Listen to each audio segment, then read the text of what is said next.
बिस्मिल्लाहिर्रहमानिर्रहीम। अस्सलाम वालेकुम। मैं हूं एहसन खान और मेरे YouTube channel sir Ehsan Khan पे आपको खुश आमदीद। FPR income tax return series 2026 की आज एक नई वीडियो में हाज़िर हूँ और आज मैं आपके साथ ये चीज़ शेयर करने लगा हूँ कि हम अपनी वेल्थ स्टेटमेंट को कैसे बैलेंस कर सकते हैं। हम ये देखेंगे कि हम इसमें मुख्तलिफ़ चीज़ें ऐड करते हैं तो वो क्यों ऐड करते हैं, क्यों ऐड करना ज़रूरी है और उनको आयरस के ऊपर किस तरह से हम बैलेंस करना है। तो सबसे पहले आपको बताता चलूँ कि हमें वेल्थ स्टेटमेंट में क्या क्या चीज़ें शामिल करनी चाहिए। तो आपके पास कोई भी प्रॉपर्टी हो, कोई गाड़ी हो, बैंक अकाउंट हो, आपके पास नकद रकम हो, आपकी कोई इन्वेस्टमेंट हो, कर्ज़ की कोई रकम हो या इसके अलावा कोई ऐसी लायबिलिटी हो, आपके पास कोई रिसीवेबल अमाउंट हो, आपके पास गोल्ड या कोई और ऐसी प्रेशियस मेटल हो, कोई इंश्योरेंस पॉलिसी हो, तो ये सारी की सारी चीज़ें आपने वेल्थ स्टेटमेंट में लाजमी तौर पे शामिल करनी है। उसका फ़ायदा ये होता है कि कल को आप कोई चीज़ सेल या परचेज़ करते हैं, कोई प्रॉपर्टी सेल परचेज़ करते हैं या कोई और ऐसी चीज़ सेल परचेज़ करते हैं, तो आपको FPR के नोटिस से बचाया जा सकता है कि क्योंकि वो पहले से आपकी वेल्थ स्टेटमेंट में आपकी जो वेल्थ प्रोफाइल मेंटेन हुई होती है, तो आपके लिए एक सेफ्टी पॉइंट ऑफ व्यू होता है और आप नोटिस से बच जाते हैं, ऑडिट से बच जाते हैं।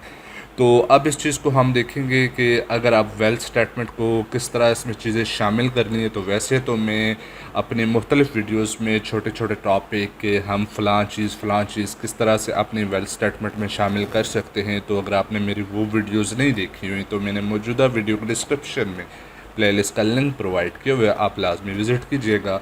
और आज हम as a whole wealth statement को देखेंगे कि जब हमने अपने सारे एसेट्स उसमें इंक्लूड कर लिए तो हम उसको फाइनलाइज करने के लिए बैलेंस कैसे करते हैं, क्योंकि हमें अनरिकनसाइल अमाउंट ज़ीरो करनी होती है। तो वही तरीका मैं आज आपके साथ रिव्यू करने वाला हूँ कि अनरिकनसाइल अमाउंट को हम कैसे बैलेंस कर सकते हैं।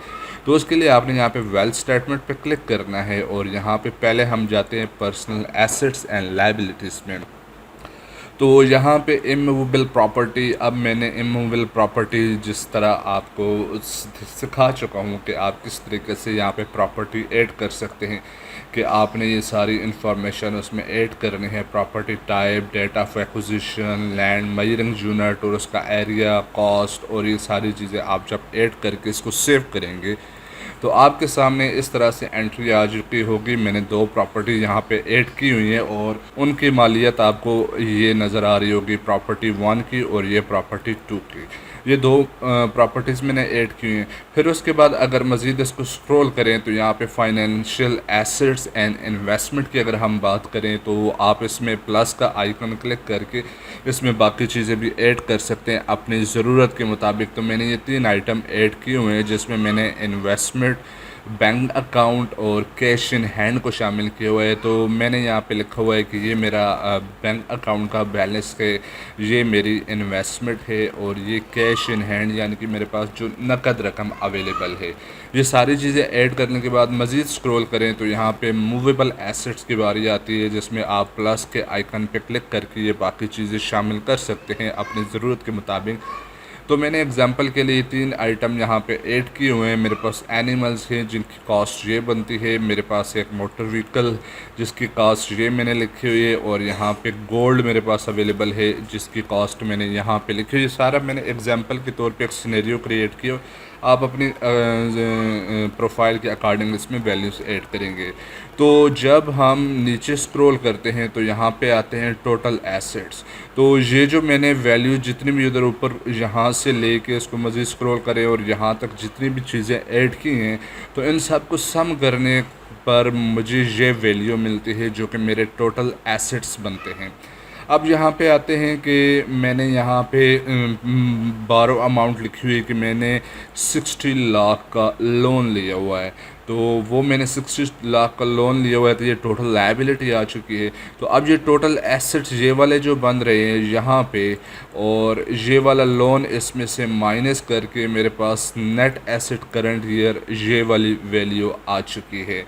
तो ये तो हो गया आपका पर्सनल एसेट्स एंड लायबिलिटी का पेज। फिर आते हैं रिकंसाइलेशन की तरफ। तो रिकंसाइलेशन में अब देखिए कि वो जो मेरे पास नेट एसेट करंट ईयर पिछले सफ़े पे लास्ट रो में बन रहे थे, तो वो ये वाले आ चुके हैं। और यहाँ पे नेट एसेट्स प्रीवियस ईयर के पिछले साल जो मेरे पास नेट एसेट्स थे वो वाले।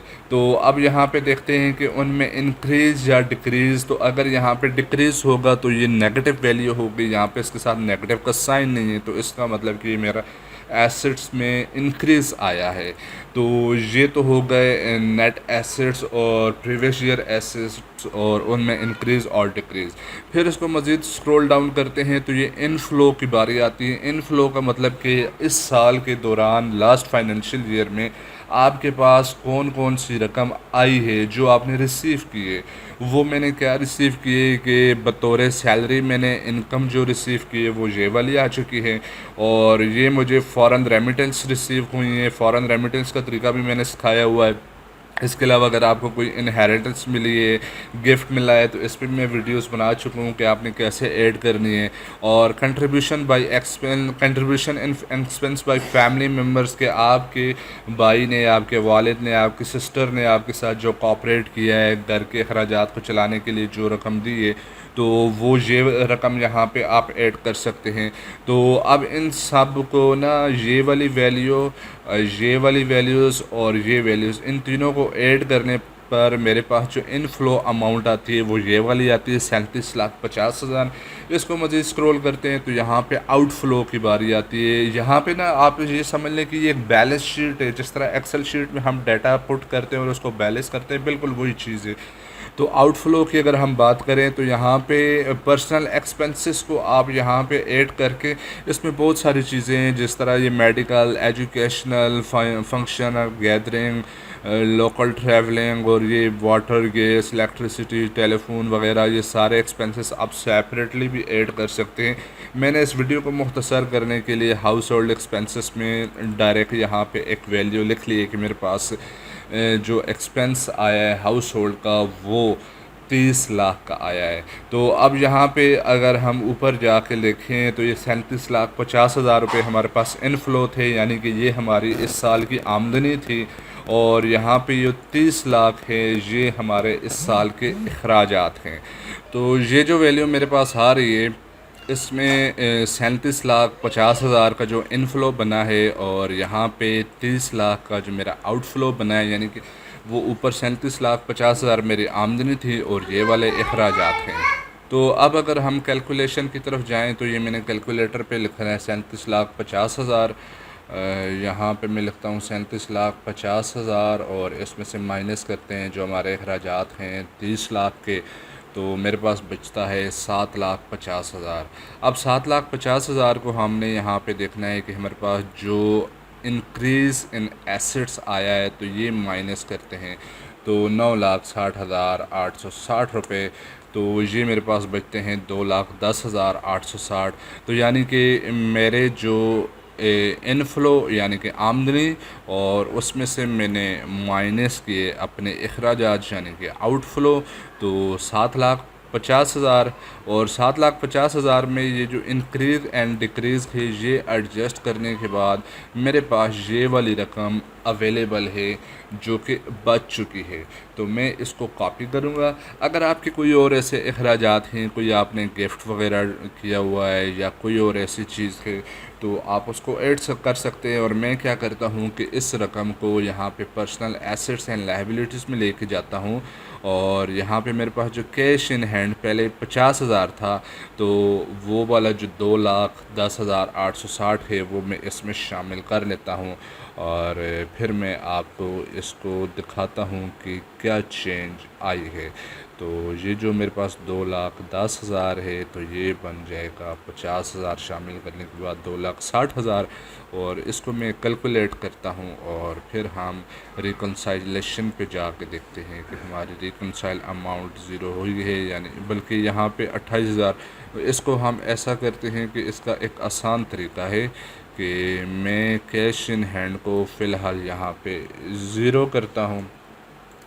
ये आयरिस रिस्पांस भी बड़ा स्लो कर रहा है तो इसमें मुश्किल पेश आती है।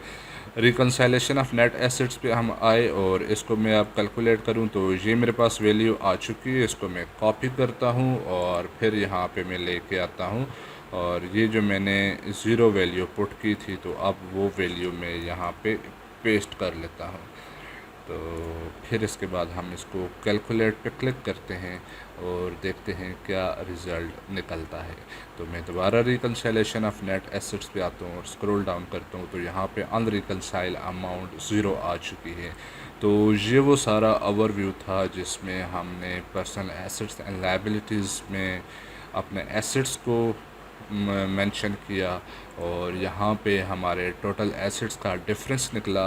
इनफ्लोज हमने देखे, आउटफ्लोज देखे और जो रिमेनिंग अमाउंट थी तो उसको हमने कैश इन हैंड में एडजस्ट करके अनरिकनसाइल अमाउंट को ज़ीरो कर लिया। तो कोई भी क्यूरी हो तो कमेंट ज़रूर कीजिएगा। मिलते हैं नेक्स्ट वीडियो में, तब तक के लिए अल्लाह हाफिज़।